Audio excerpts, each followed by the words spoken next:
মে মাসটা হচ্ছে ঝগড়া এবং মারামারি করার মাস।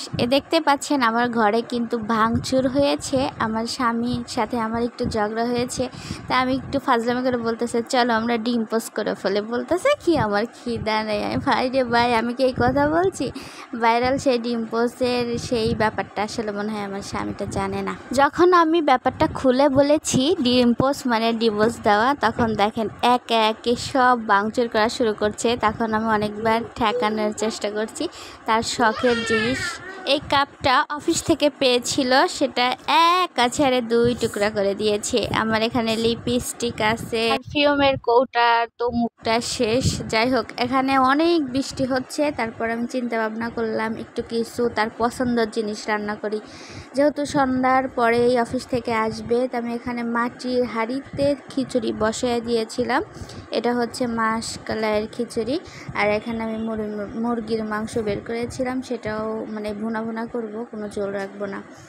দেখতে পাচ্ছেন, এটা আমি আর দেখালাম না, সবাই টুকটাক রান্না করতে পারেন। এই যে এখানে আমার মুরগি কষানো শেষ, তার জন্য ওয়েট করতেছি। আসলে সে কিন্তু আসতেছে না।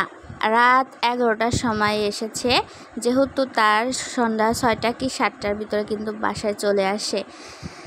তারপর আর কি আমি ঘুমিয়ে পড়েছিলাম, আবার উঠলাম। এই যে দেখেন একে একে কত কিছু আমার ভাঙচুর করছে। তারপর হঠাৎ করে তার মেয়েরও রাগ উঠে গিয়েছে, সেও কিন্তু আশ্রাসি করেছে। এই যে সামনের বিল্ডিংটা দেখতে পাচ্ছেন, ওই যে 4 তলার দরজাটা আটকানো, দেখলাম ওইখান থেকে অনেক শব্দ আসতেছে। তারপর আমি একটু জানলা দিয়ে তাকিয়ে দেখলাম যে ঘরের ভিতর সব কিছু ফেলে দিচ্ছে।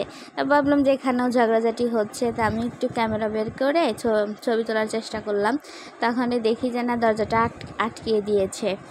আবার ওই পাশে নীল বিল্ডিংটা দেখা যাচ্ছে, ওই পাশে 5 তলায় শুনলাম স্বামী স্ত্রী মারামারি করে নাক টাক ফাটিয়ে দেশে চলে গেছে। দেখতে পাচ্ছেন 5 তলা কিন্তু দেখেন পুরা ফাঁকা, ওই যে দেখা যাচ্ছে কোনো কিছু নাই।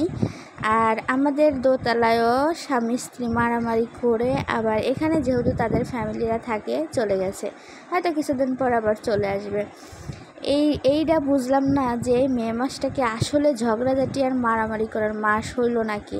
মে মাসটা স্বামী স্ত্রীর ভিতরে মনে হয় কোনো ভাইরাস ঢুকে পড়েছে। এই যে কিছুক্ষণ আগে বৃষ্টি হয়েছে, আবার একটু রোদ উঠতেছে, আকাশটা মেঘলা আছে। আমাদের সামনের রাস্তাটা সব সময় মানুষজন চলাফেরা করে। এই যেখানে দেখেন আমার মেয়ে কান্নাকাটি করতেছে, তারও অনেক রাগ উঠেছে। তার আমি ঘুমাসানোর চেষ্টা করতেছি, কিন্তু সে কিন্তু ফিডারটা চেঙে চেঙে ফেলতেছে, ফিডার খাবে না। তারপরে এই যে ফিডারটা মুখে নিছে, এখন দিবে একটা ঘুম, কারণ কান্না করছে অনেক। কান্না করলে ঘুম আসে, জানি না, আমারও হঠাৎ কোনো কারণে যদি কান্না করি আমিও ঘুমিয়ে পড়ি। আমার মতো কে কে আছেন সবাই কমেন্টে জানাবেন।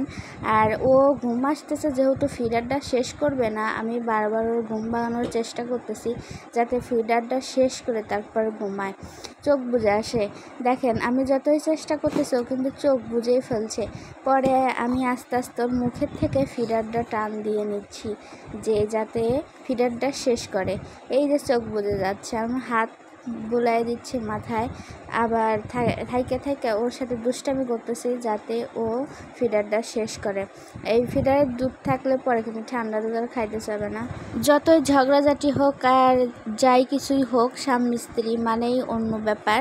সবাই সাবধানে থাকবেন, ভালো থাকবেন, আর দুইজনই চেষ্টা করবেন যাতে ঝগড়াঝাটি না হয়। আর ঝগড়াঝাটি তো হবে, এক জায়গায় থাকলে ঝগড়াঝাটি হবে, আবার কিছুক্ষণ পরে ঠিকঠাক করে নেবেন, কারণ সিরিয়াস কোনো কিছুই নেবেন না, আমরাও নেই না আলহামদুলিল্লাহ। আমাদের ঝগড়াঝাটি যাই হোক, ডিম পোস্টের কথা শুনে ভাঙচুর করবে বুঝতে পারিনি।